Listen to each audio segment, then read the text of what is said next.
네, 여러분 반갑습니다. 실전편입니다. 혼돈의 2022 대입. 이것만은 꼭 알고 지원하세요. 실전편 한번 들어가 보도록 하겠습니다. 김유정의 이것만은 꼭 알고 지원하기 프로그램 진행을 맡은 저는 계림고등학교 김 선생님입니다. 자, 시작해 보겠습니다. 기본편에 이어서 실전편은 내용이 좀 상대적으로 적습니다. 역시 5가지를 저는 넣어왔습니다. 실전편은 기본적으로 선생님들을 대상으로 만든 자료다라고 보시면 되겠습니다. 자, 먼저 첫 번째입니다. 수능 최저 가능 컷 위주로 생각하세요 라는 타이틀입니다. 그래서 우리가 올해는 대학 입시를 할 때 학생들의 수능 최저 가능 컷을 기준으로 먼저 선정을 하는 것이 조금 더 편리하다라는 말씀을 드립니다. 두 번째로 학생들이 9월 모의고사를 치고 나서도 아직도 공부를 해서 선생님 올리겠습니다 이런 학생들이 많이 있는데요. 이런 학생들은 어떻게 대처하는 것이 좋을지 한번 데이터를 통해서 어떻게 설득을 하는 것이 좋을지 한번 보겠습니다. 세 번째, 지방대 입시 심화 탐구입니다. 제가 1번 편에서도 지방대 입시에 대해서 자세하게 설명을 했는데요. 지방대에 지역 인재 전형이 많이 있습니다. 뭐 이상하게 이 대학은 어차피 지역 인재들이 많이 가는 대학인데 왜 특별히 지역 인재를 만들었지? 뭐 이런 생각, 그죠? 그다음에 전문대 간호학과와 겹치는 대학들, 또 종합 전형을 지방대 한번 써볼까? 그리고 자율전공학부 이건 뭐지? 뭐 이런 변수들 한번 이야기를 해보겠습니다. 네 번째로 고3 담임 선생님이 이번이 처음이신 분, 상담을 처음 하시는 분들이 그냥 대교연만 이렇게 보고 지원하는 것, 상담을 하는 것보다 이런 프로세스로 하면 좋지 않을까 제가 간단하게 우리 선생님들께 안내를 드리기 위해서 만든 자료입니다. 다섯 번째는 3학년 부장 선생님들이나 아니면은 또는 입시 상담 프로그램을 운영하고 계시는 선생님들께 이렇게 한번 하면 어떨까? 제가 활용하고 있는 카카오톡을 활용한 학부모 상담인데요. 그냥 한번 아이디어 차원에서 넣어봤습니다. 그래서 한번 보시고 괜찮겠다 싶으시면 한번 활용을 해보시면 좋을 것 같습니다. 시작해 보겠습니다.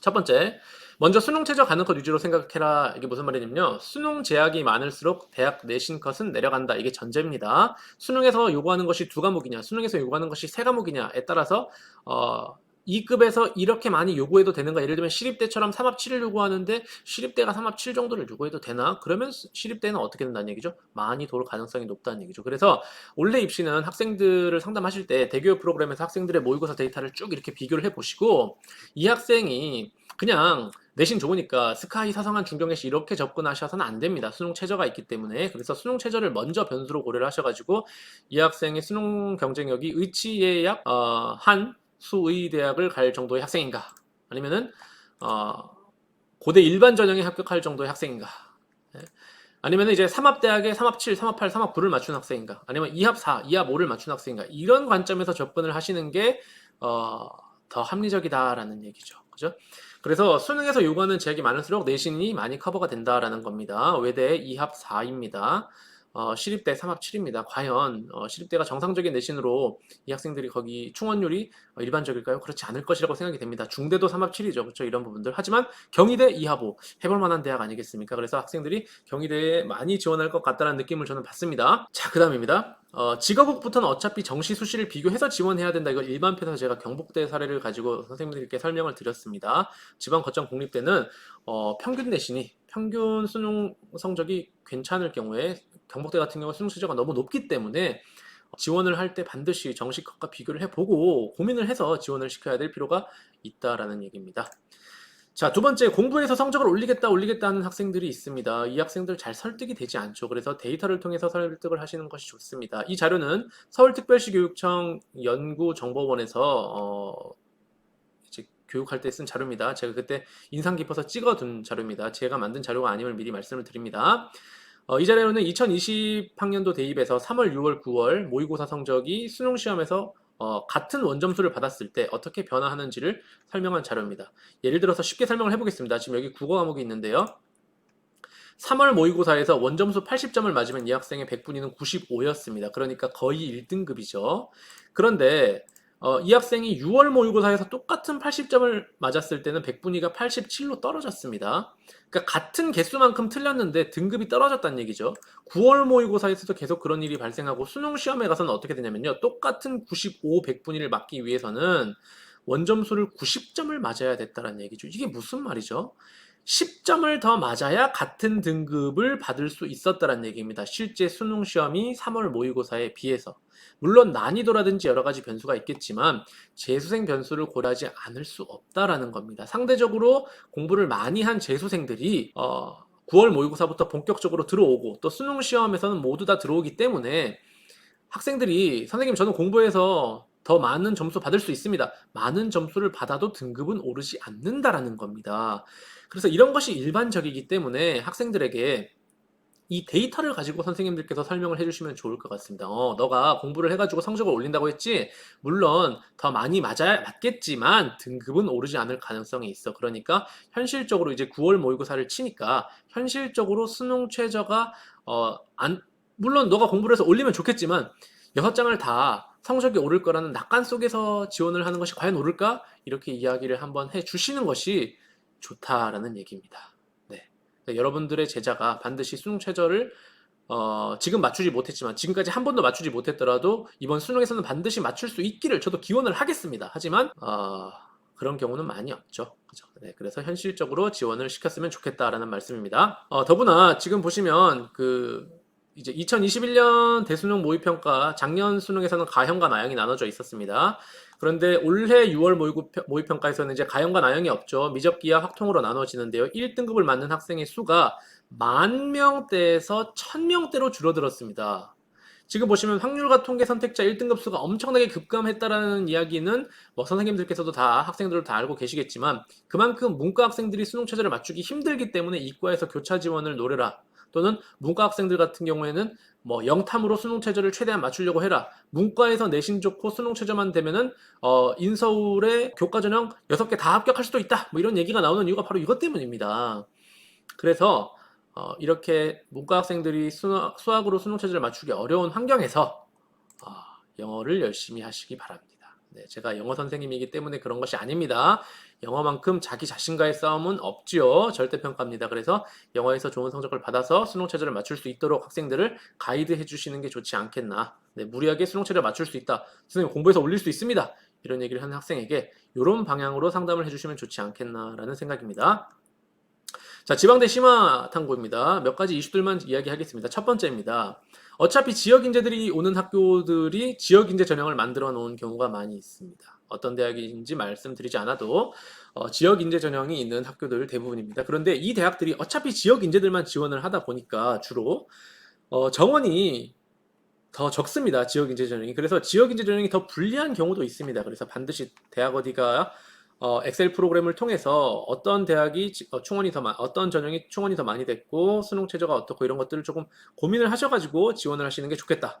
두 번째, 전문대 간호학과와 지원풀이 겹치는 대학의 경우 등급이 무의미해질 수 있다라는 말씀을 드립니다. 한 2년, 3년 전만 해도 지방에 있는 전문대학교 간호학과를 지원하기 위해서는 내신이 4.5등급부터 한번 써보자 이렇게 이야기를 했는데 작년 같은 경우에 꽤 내신 사실 의미가 없어졌습니다. 전문대 간호학과도 수능 최저만 되면 거의 다 합격하는 경우가 돼 있기 때문에 이 전문대 간호학과와 학생들을 나누어 가지게 되는 대학들 같은 경우에는 사실상 등급이 무의미한 경우도 많이 있다라는 것을 염두를 해 두시고 지원을 시키셔야 됩니다. 세 번째, 지방대 종합전형 나는 안 될 거야 생각 말고 지원해봐라. 이게 무슨 말이냐면 지방대를 쓰는 학생들의 내신 성적이 상대적으로 낮다 보니까 그 학생들은 상대적으로 또 종합전형 준비가 많이 안 돼 있는 경우가 많이 있습니다. 그러다 보니까 종합전형을 덮어놓고 안 쓰는 경우가 있는데 어차피 지방대는 지금 자소서가 없습니다. 또 코로나 때문에 면접을 없앤 경우도 많이 있습니다. 교과전형에도 수능 최저가 없습니다. 즉 교과전형과 종합전형이 사실상 구분이 별로 없어진 시점이 되었다는 겁니다.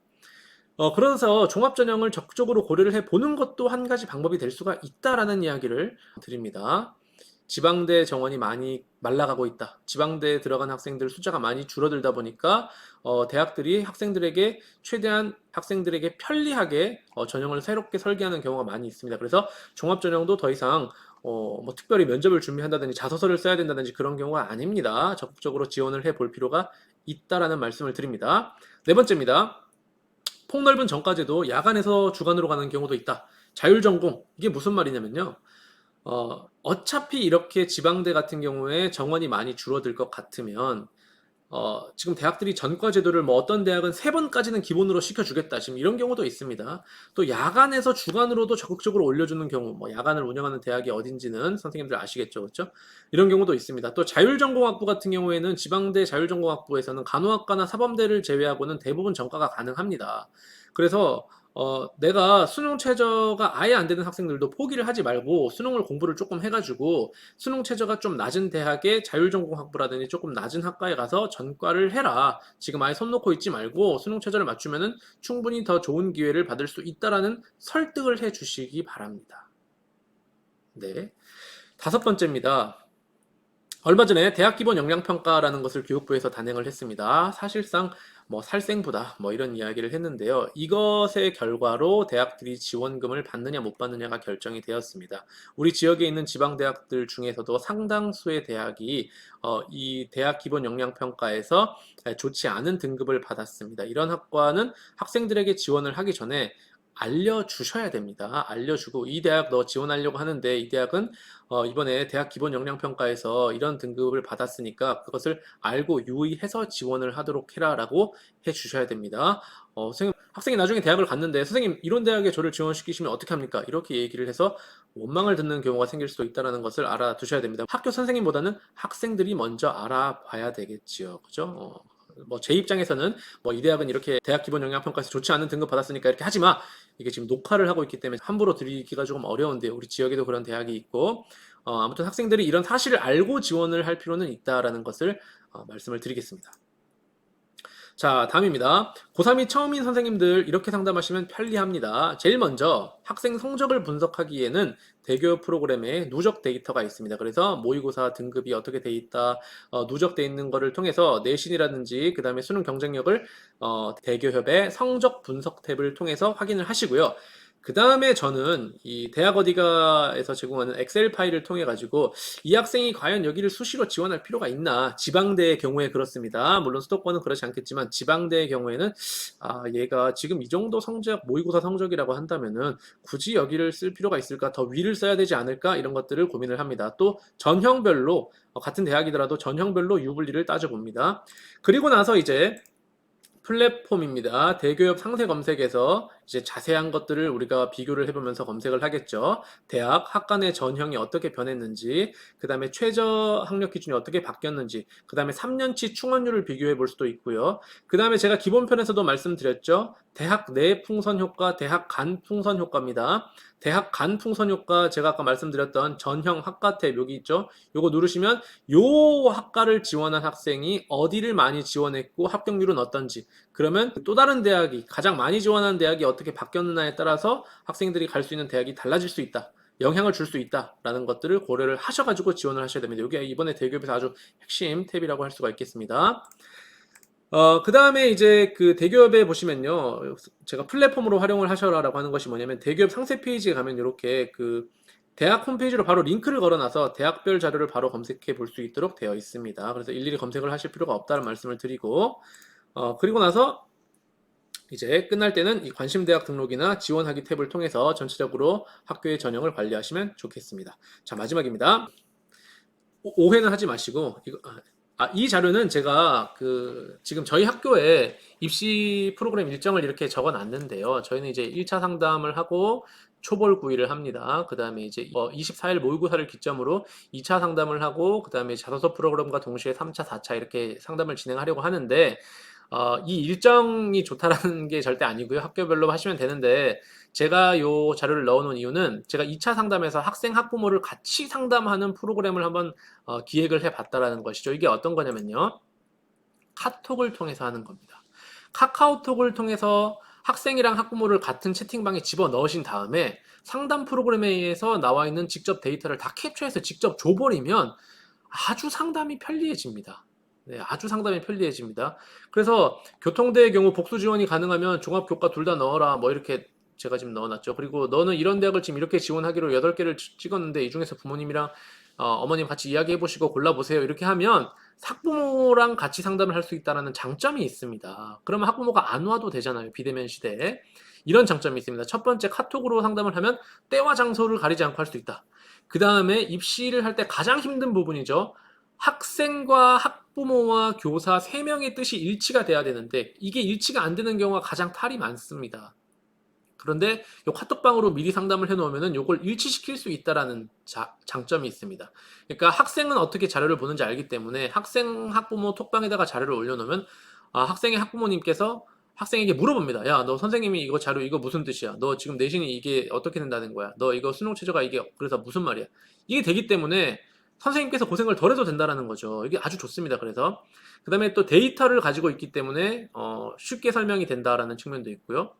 그다음에 어디까지 이야기했는지 바로 돌아볼 수가 있으면 톡방을 다시 열어보면 아 내가 지난번에 얘랑 여기까지 이야기했지 학부모님이랑 여기까지 합의가 됐지 이렇게 볼 수가 있기 때문에 까먹을 일이 없다라는 거 좋은 점입니다. 이제 주의하셔야 될 점은 이제 선생님의 개인정보 같은 것들 선생님이 학부모님과 이제 연락처를 트고 나면 계속 시도 때도 없이 막 새벽 1시에도 전화가 오고 이런 경우가 있습니다.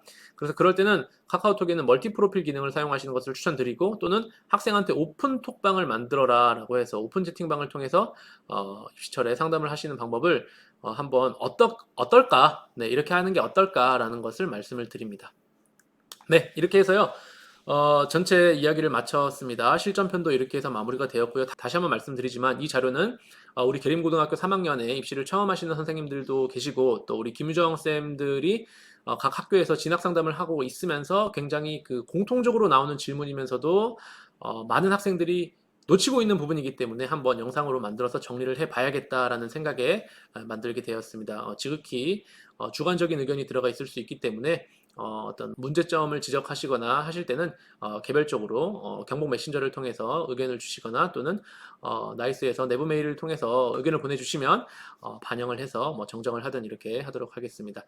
선생님, 학생 그리고 학부모님들 이제 수시 모집 원서 접수 마감이 얼마 남지 않았습니다. 그래서 굉장히 다들 민감하고 또 올해 같으면 대학별 추천 전형이 많이 있어가지고 선생님들이 지금 생활기록부 마감도 벅찬데 여러 가지 전형들을 관리하시느라 굉장히 정신이 없는 것으로 알고 있습니다. 다들 힘내시고 서로 배려하시면서 좋은 결과 있으시기를 바라겠습니다. 김유정 쌤은 여기서 물러가겠습니다. 감사합니다.